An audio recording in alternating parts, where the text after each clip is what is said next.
Hey guys, Dazzler Magic here, and we got some spoilers for Commander Legends. I was going to do a whole thing about what it is and, the intro and what Gavin wrote about it and Command Fest and all that, but who cares? It's spoilers. Let's just jump into the spoilers. I lied. I should probably at least tell you what this is, because some people are like, what's this product? I've never heard of it.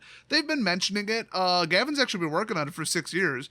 But they let him start talking about it quite a while ago, but we didn't have any details. So it's going to be 361 cards.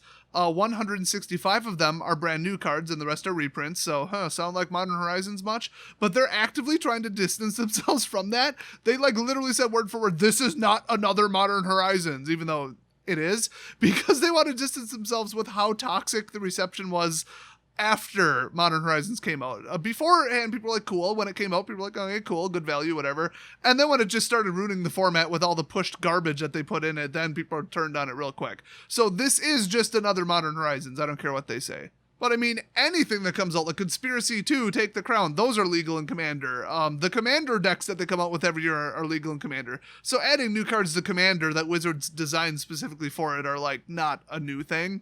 So it's virtually impossible to screw this up any worse than Modern Horizons. So it's going to be 20 card packs. It's meant to be draftable, so we'll finally have Draft Commander. That's kind of neat. That was the big thing when they first announced it. And there will, of course, be a Collector's Booster Edition, because, of course. But that's only going to have 15 cards in it. It's kind of weird. And there will be 71 legendary creatures in it and Planeswalkers combined, which is weird because you can't have a Planeswalker be a commander except by basically anybody's unofficial rules.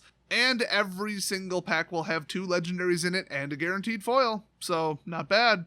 The draft, by the way, a lot of people are going to wonder this. It ends up being a 60 card deck. I assume that's 59 plus 1. So, bigger than 40. And you might get to double pull, I don't know, every turn or at least the first turn or something. They usually do something like that. Especially if the booster is 20, I think the color matching and the strictness of the whole color identity rules are just going to make this kind of a nightmare. But I don't know. It might work. Who knows? And as far as a central theme, what sets they pulled from, storyline, mechanic, there is no central theme whatsoever. Total random, which is how they should do all of these, honestly. I hate it when they constrain a master's set to oh, it's gonna be heavy into this. Why? Why would you limit yourself? That makes no sense. I guess for draft, and this is meant for draft, but then they're not doing it for this one. So it's just throw in whatever you think is appropriate, and whatever reprints need to be reprinted. And then for the new cards, just get creative, whatever. Also, the cards in the set will be legal in Legacy and Vintage, obviously. So to jump into the actual spoilers, coming out of the Command Fest online event thing that they're throwing, there's going to be a new foiling style. Oh boy, they've finally caught up with Pokemon and probably Yu-Gi-Oh! If I remember correctly. Definitely Force of Will. So it's going to be a textured foiling, but the card itself on the surface isn't textured, it just looks textured. So it's probably done with, I'd say an acid or a laser, but both of those sound expensive. I don't know how they do this. And since they're not, for legal reasons, allowed to admit that foils curl, Gavin in the video showing these off, because this is his set he's been working on for 6 years, so I'm glad they let him do this, he held it up from the side and said, as far as this part goes, it's pretty flat all the way across, which is pretty sweet. That is legendary tier verbal workaround right there. I love that. So, did they actually fix the foil curling problem? My guess is no, but would he have said that specifically if the answer was no? I feel like he wouldn't have the balls to do that, but we'll see. So I think he said 31 of the legendary creatures will have this treatment potentially as a possibility. Is it only collector's edition? Is it in the main one? Is it a shot? Is it a masterpiece rarity? Nobody knows. Who knows? Who cares? But then in addition to the 31 reprints, I guess, he didn't really say in addition to. What he said was very confusing and misleading. Welcome to Wizards announcements. But I guess additionally, all of the new legendary creatures will have this treatment possibility as well. Let's be honest. It's probably collector's booster only. So anyway, if you're not familiar with Pokemon, they can put stars and stripes and all kinds of crazy crap in the background on their foils. So this ain't exactly a leap in technology here. It looks cooler. Okay, great. I'm mostly concerned if they actually don't curl. The real curling problem was with the paper and the glue, I think, where the paper would move, but I'll just say Mylar because that's what I assume it is, wouldn't. That or the very front material, which is a plastic that lays on top of the Mylar, assuming that's what it is, would either retract over time naturally, or it would be kind of stretch vinyl cheapo signs. If you go to the cheapest sign place in town and get your sign made, it'll be stretched vinyl and it will eventually return to partially its original size. They're just trying to stretch out their materials, literally. So did they use, stretched plastic or some kind of not cured yet plastic or some kind of cheapo polymer mix or whatever that, bends inward? Yeah, it would appear to be the case for all of the existing foils. And I've been told it's a very, very cheap foiling method. So if this is more like how Pokemon cards work with a different overlay and like all the different plastic and all that stuff, that would be nice finally to see that. They should move the entire game to that. They won't. They'll dangle it in front of you and say it's a premium thing, put it in a premium booster and sell it to you for more money, instead of actually fixing the problem. So, might as well jump into the first spoiler, which is the Prosh reprint, Prosh Sky Raider of Kerr, I believe that is. Can't really see it, but yeah, that's what the original card said.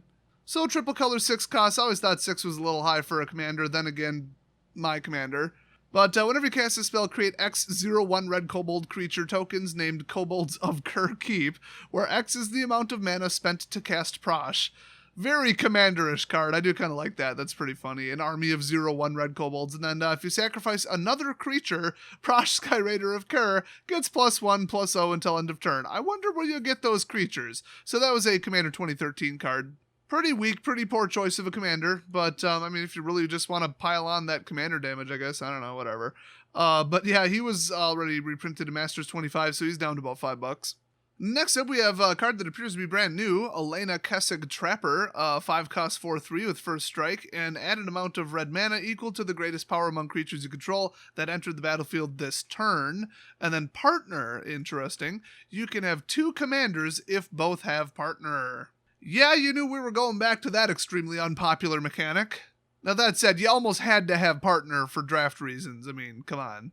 Next up, we've got Commander Sphere with some kind of, extended art, alternate frame, showcase, borderless, semi-borderless. Even Wizards is inconsistent with what they call them, so the special Whoop-de-Doo edition, how about that? So we've got the special Whoop-de-Doo art of Commander Sphere. It's a 3-drop, you tap it, add 1 mana of any color in your commander's color identity, then you could sack it and draw a card.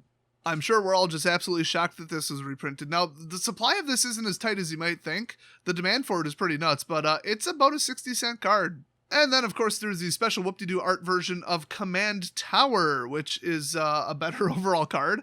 You drop it in, it's a land, it adds 1 mana of any color in your commander's color identity, so basically it taps for anything you would use.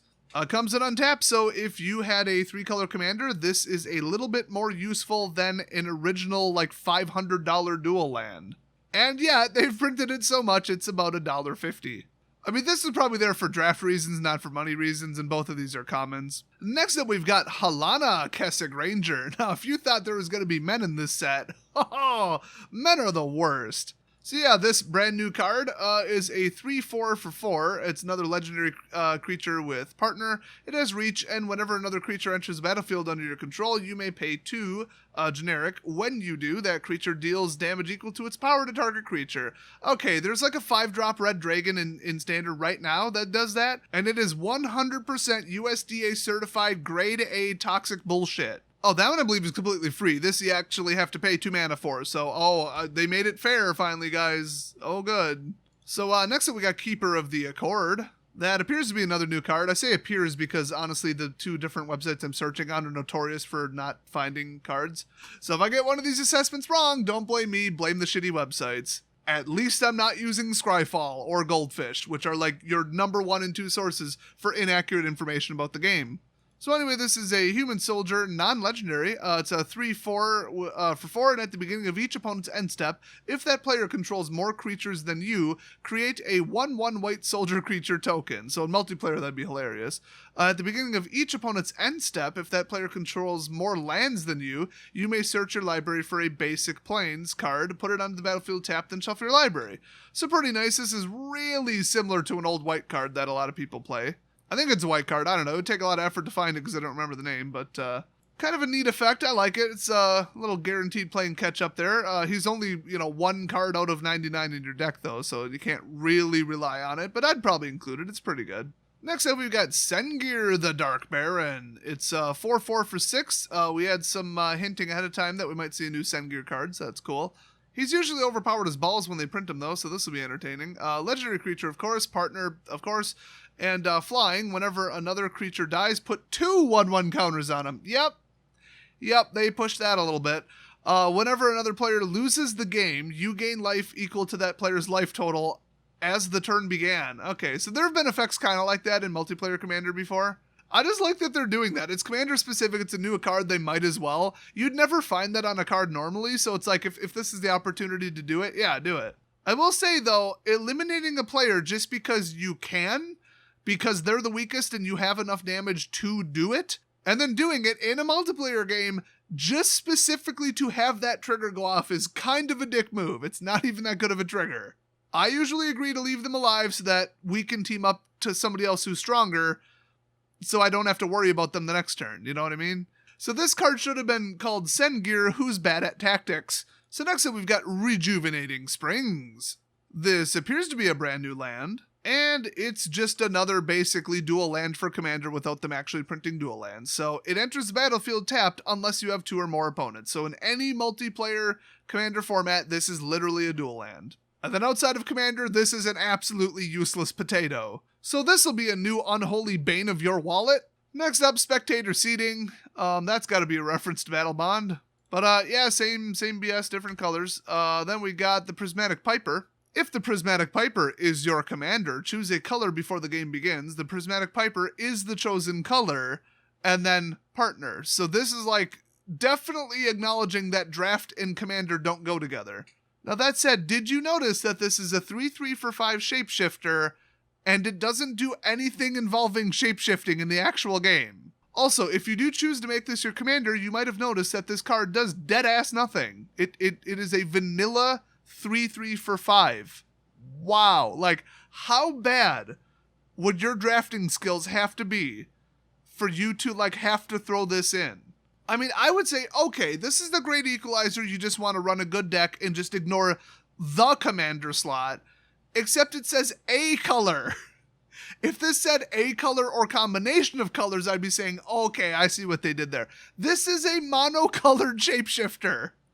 What is this trash? This is garbage. I mean, the only benefit is that it's partner. It's like starting the game with the 9th card, I guess, because the 8th card would be your existing other commander in the command zone. And then you could throw in a generic blah garbage 3/3 and then summon it for 5, then summon it for 7, then summon it for 9. That's still not worth it by any stretch of the imagination. I've said it before and I'll say it again. Card advantage is only card advantage if the cards are not garbage, and this is garbage. Next up, we got Training Center, which is just another one of those stupid overpriced lands that'll probably land at 30 to 50 bucks, so that's nice. Then Undergrowth Stadium, another one. And Vault of Champions, another one.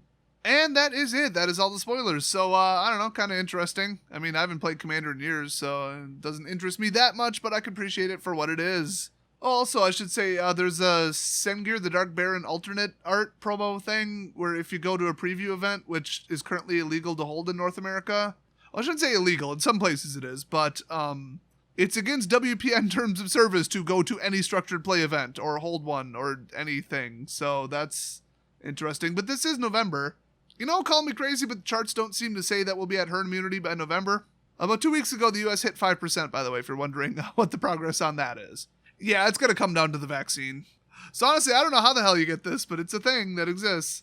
The hell am I talking about? eBay is how you get it. What am I, new here? Oh, and just skimming through to make sure I didn't miss anything. The extended art cards are only in the collector's boosters, so that's disappointing. But then again, I mean, get the money alternate, you know, expensive, whatever things out of the way of the draft. I kind of get that.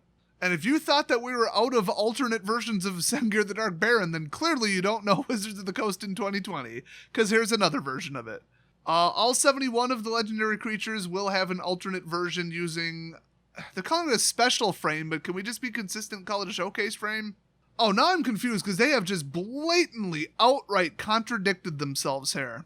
Okay, I watched Gavin's clip and then I reread this again. The only thing that makes sense is that he is a crazy person, and when he said it will be on 31 of the legends that are reprinted and also all of the new ones, he meant all of them, because that adds up to 71. Go watch his clip and tell me if he could have possibly been more misleading with that.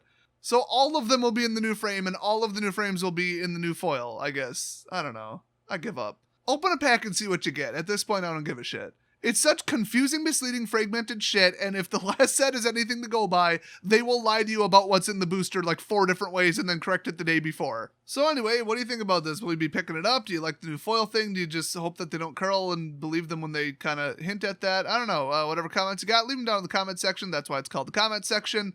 I was not feeling so good today, so I didn't get what I needed to get done on either of my other channels, which means I lied. I'm not going to tell you my other channel, because they really don't want to launch a channel without 3 videos on it. That is a big no-no on YouTube. I know all the tricks. Wait till you see how explosive the growth is on my new 4th channel. After making over 3,000 videos for YouTube in the last 7 years, I know very well how their system works. So hopefully I can, let's be honest, haul in a ton of money on that channel. So next couple days I'll probably launch it. Monday, don't forget we got that band announcement in Historic. I might tack it on to the end of that video. But either way, you don't want to miss the next couple days content because it's going to be pretty spicy. So hit that subscribe button and I will see you guys next video.